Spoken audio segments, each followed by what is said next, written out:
ಎಲ್ಲರಿಗೂ ನಮಸ್ಕಾರ. ಒಂದು ಕ್ಷಣ ಯೋಚನೆ ಮಾಡಿ.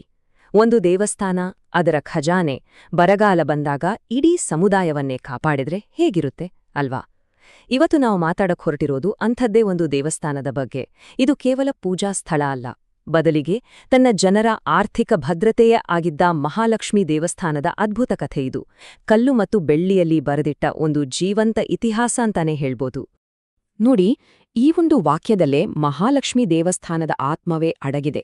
ಅದು ಕೇವಲ ಒಂದು ಆಧ್ಯಾತ್ಮಿಕ ಕೇಂದ್ರ ಆಗಿರಲಿಲ್ಲ, ಅದಕ್ಕಿಂತ ಹೆಚ್ಚಾಗಿ ಸಮುದಾಯದ ಪ್ರತಿಯೊಬ್ಬರಿಗೂ ಕಷ್ಟಕಾಲದಲ್ಲಿ ಆಸರೆಯಾಗುವ, ಭರವಸೆ ನೀಡುವ ಒಂದು ಜೀವನಾಡಿಯಾಗಿತ್ತು. ಅಂದ್ರೆ ಈಗಿನ ಕಾಲದ ಒಂದು ಸೋಷಿಯಲ್ ಸೆಕ್ಯುರಿಟಿ ಫಂಡ್ ಅಥವಾ ಸೆಂಟ್ರಲ್ ಬ್ಯಾಂಕ್ ತರ ಕೆಲಸ ಮಾಡ್ತಿತ್ತು ಅನ್ಬಹುದು. ಇದೇ ಅಂಶ ನಮ್ಮ ಇವತ್ತಿನ ಚರ್ಚೆಯ ಕೇಂದ್ರಬಿಂದು. ಹಾಗಾದ್ರೆ ಒಂದು ದೇವಸ್ಥಾನ ತನ್ನ ಸಮುದಾಯದ ಹೃದಯದ ಹಾಗೆ ಆಗಿದ್ದು ಹೇಗೆ? ಅದರ ಅಡಿಪಾಯ ಬರೀ ಕಲ್ಲಿನದ್ದಾಗಿರ್ಲಿಲ್ಲ, ಬದಲಿಗೆ ಒಂದು ಬಲವಾದ ನಂಬಿಕೆ ಮತ್ತು ಒಂದು ದಂತಕಥೆಯ ಮೇಲೆ ನಿಂತಿತ್ತು. ಏನದು ಕಥೆ? ಬನ್ನಿ ನೋಡೋಣ. ಎಲ್ಲವೂ ಶುರುವಾಗೋದು ಒಂದು ಕಥೆಯಿಂದ.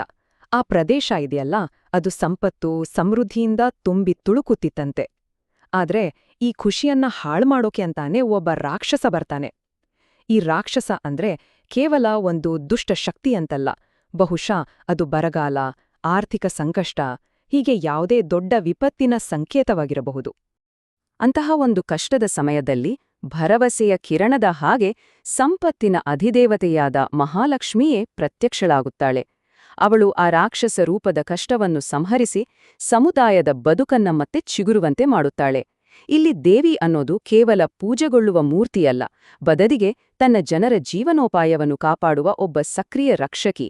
ರಾಕ್ಷಸನ ಸಂಹಾರದ ನಂತರ ಆ ಪ್ರದೇಶ ಮತ್ತೆ ಸಂಪದ್ಭರಿತವಾಗುತ್ತೆ.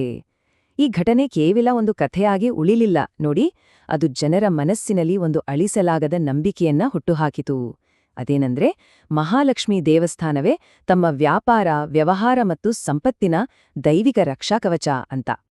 ಈ ಒಂದು ಬಲವಾದ ನಂಬಿಕೆ ಇದೆಯಲ್ಲ, ಇದು ಕೇವಲ ಜನರ ಮನಸ್ಸಿನಲ್ಲಿ ಉಳಿಯಲಿಲ್ಲ.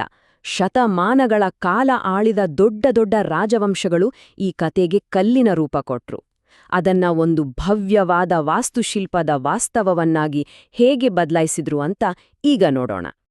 ಈ ಸ್ಲೈಡ್ ನೋಡಿದ್ರೆ ದೇವಸ್ಥಾನದ ಸಾವಿರಾರು ವರ್ಷಗಳ ಪ್ರಯಾಣ ಕಣ್ಮುಂದೆ ಬರುತ್ತೆ. 10ನೇ ಶತಮಾನದಲ್ಲಿ ಚಾಲುಕ್ಯರು ಹಾಕಿದ ಗಟ್ಟಿಮುಟ್ಟಾದ ಅಡಿಪಾಯ, ಅದರ ಮೇಲೆ 17ನೇ ಶತಮಾನದಲ್ಲಿ ಮರಾಠರು ತುಂಬಿದ ಕಲಾತ್ಮಕ ಸೌಂದರ್ಯ. ಹೀಗಾಗಿ ಇವತ್ತು ನಾವು ನೋಡುವ ದೇವಸ್ಥಾನ ಬರೀ ಒಂದು ಕಟ್ಟಡವಲ್ಲ, ಅದು ಬೇರೆ ಬೇರೆ ಕಾಲಘಟ್ಟಗಳ, ಬೇರೆ ಬೇರೆ ಸಂಸ್ಕೃತಿಗಳ ಒಂದು ಅದ್ಭುತ ಸಂಗಮ. ಈ ಎರಡು ರಾಜವಂಶಗಳ ಕೊಡುಗೆಗಳನ್ನ ನೋಡಿದ್ರೆ ನಮಗೊಂದು ಸ್ಪಷ್ಟ ಚಿತ್ರಣ ಸಿಗತ್ತೆ. ಚಾಲುಕ್ಯರು ಈ ದೇವಸ್ಥಾನಕ್ಕೆ ಒಂದ್ರೀತಿ ಗಟ್ಟಿಮುಟ್ಟಾದ ದೇಹ ಕೊಟ್ರು, ಆದ್ರೆ ಮರಾಠರು ಬಂದು ಅದಕ್ಕೊಂದು ಕಲಾತ್ಮಕವಾದ ಆತ್ಮವನ್ನೇ ತುಂಬಿಬಿಟ್ರು. ಅದ್ರಲ್ಲೂ ಈ ನವರಾತ್ರಿ ಹಬ್ಬ ಶುರು ಮಾಡಿದ್ರಲ್ಲ, ಆಗಂತೂ ದೇವಸ್ಥಾನ ಬರೀ ಪೂಜೆ ಮಾಡೋ ಜಾಗವಾಗಿ ಉಳಿಲಿಲ್ಲ, ಬದಲಾಗಿ ಊರಿಗೆ ಹಬ್ಬದ ವಾತಾವರಣ ತಂದುಕೊಡೋ ಒಂದು ಸಾಂಸ್ಕೃತಿಕ ಕೇಂದ್ರವಾಗಿ ಬದಲಾಯ್ತು. ಆದ್ರೆ ಈ ದೇವಸ್ಥಾನದ ವೈಭವದ ಕಥೆ ಬರೀ ರಾಜಮನೆತನಗಳಿಗೆ ಸೀಮಿತವಾಗಿಲ್ಲ. ರಾಜರ ಆಶ್ರಯದ ಜೊತೆಗೆ ಸಾಮಾನ್ಯ ಜನರು, ವ್ಯಾಪಾರಿಗಳು ಮತ್ತು ಸ್ಥಳೀಯ ಸಮುದಾಯ ಕೂಡ ತಮ್ಮ ಶ್ರದ್ಧೆ ಮತ್ತು ಸಂಪತ್ತನ್ನ ಧಾರೆ ಎರೆದಿದ್ದಾರೆ. ಅವರು ಈ ಪರಂಪರೆಯನ್ನ ಹೇಗೆ ಇನ್ನಷ್ಟು ಶ್ರೀಮಂತಗೊಳಿಸಿದ್ರು ಅಂತ ಈಗ ಗಮನಿಸೋಣ. ಈ ಸ್ಲೈಡ್ನಲ್ಲಿರೋ ಪ್ರತಿಯೊಂದು ಪಾಯಿಂಟ್ ಕೂಡ ಜನರ ಪಾಲ್ಗೊಳ್ಳುವಿಕೆ ಕಥೆನೇ ಹೇಳುತ್ತೆ. ಶ್ರೀಮಂತ ವ್ಯಾಪಾರಿಗಳು ದೇವಸ್ಥಾನಕ್ಕೆ ಚಿನ್ನದ ಲೇಪನ ಮಾಡಿಸಿ ತಮ್ಮ ಕೃತಜ್ಞತೆ ಸಲ್ಲಿಸಿದ್ರೆ, ಇನ್ನು ಕೆಲವರು ಗರ್ಭಗುಡಿಗೆ ಬೆಳ್ಳಿಯ ಬಾಗಿಲುಗಳನ್ನು ಅರ್ಪಿಸಿದ್ದಾರೆ. ಇದು ಕೇವಲ ಒಂದು ಕೊಡುಗೆ ಅಲ್ಲ, ಬದಲಿಗೆ ತಮ್ಮ ಸಮೃದ್ಧಿಯನ್ನ ದೇವಿಯ ಜೊತೆ ಹಂಚಿಕೊಳ್ಳುವೊಂದು ಪವಿತ್ರ ಕ್ರಿಯೆ. ಇದೇ ಕಾರಣಕ್ಕೆ ಈ ದೇವಸ್ಥಾನ ನಿಜವಾಗಿಯೂ ಜನರ ದೇವಸ್ಥಾನ ಅಂತ ಕರೆಸ್ಕೊಳ್ಳುತ್ತೆ. ಹಾಗಾದ್ರೆ ಈ ವಾಸ್ತುಶಿಲ್ಪದ ಪರಂಪರೆ ಅಂದ್ರೆ ನಿಜವಾಗ್ಲೂ ಏನು? ಅದು ಸುಮ್ನೆ ಸುಂದರವಾದ ಕಟ್ಟಡಗಳಲ್ಲ, ಬದಲಿಗೆ ಒಂದು ಸಮುದಾಯದ ಆತ್ಮಕಥೆ. ಮಹಾಲಕ್ಷ್ಮೀ ದೇವಸ್ಥಾನದ ಪ್ರತಿಯೊಂದು ಕಲ್ಲು, ಪ್ರತಿಯೊಂದು ಕೆತ್ತನೆ ಕೂಡ ಚಾಲುಕ್ಯರ ಶಕ್ತಿ, ಮರಾಠರ ಕಲೆ ಮತ್ತು ಸಾಮಾನ್ಯ ಭಕ್ತರ ಅಚಲ ನಂಬಿಕೆಯ ಕಥೆಯನ್ನೇ ಹೇಳುತ್ತೆ. ಇದು ಇತಿಹಾಸವನ್ನು ಓದುವುದಲ್ಲ, ಅನುಭವಿಸುವುದು. ಇದೇ ವಾಸ್ತುಶಿಲ್ಪದ ಪರಂಪರೆಯನ್ನ ನಾವು ದೇವಸ್ಥಾನದ ಗೋಡೆಗಳ ಮೇಲೆ ಓದಬಹುದು. ರಾಜರ ಪ್ರೋತ್ಸಾಹ ಮತ್ತು ಜನರ ಭಕ್ತಿ, ಇವೆರಡರ ಅದ್ಭುತ ಸಂಗಮವು ಅಲ್ಲಿ ಎಂಥ ಒಂದು ಅನನ್ಯ ಕಥೆಯನ್ನ ಕೆತ್ತಿದೆ ಅನ್ನೋದನ್ನ ಈಗ ಒಟ್ಟಾರೆಯಾಗಿ ನೋಡೋಣ. ಕೊನೆಯದಾಗಿ, ಮಹಾಲಕ್ಷ್ಮೀ ದೇವಸ್ಥಾನ ಬರೀ ಒಂದು ಐತಿಹಾಸಿಕ ಕಟ್ಟಡವಲ್ಲ, ಅದು ತನ್ನ ಸಮುದಾಯದ ಆಸೆ, ಆಕಾಂಕ್ಷೆಗಳ, ಅವರ ಹೋರಾಟದ ಮತ್ತು ಅವರ ನಂಬಿಕೆಯ ಜೀವಂತ ಸಂಕೇತ. ಅದರ ಗೋಡೆಗಳು ಶತಮಾನಗಳ ಕತೆಗಳನ್ನ ಪಿಸುಗುಡುತ್ತವೆ. ಇದೆಲ್ಲ ನಮ್ಮನ್ನ ಒಂದು ಆಳವಾದ ಪ್ರಶ್ನೆಯ ಮುಂದೆ ತಂದು ನಿಲ್ಲಿಸುತ್ತೆ.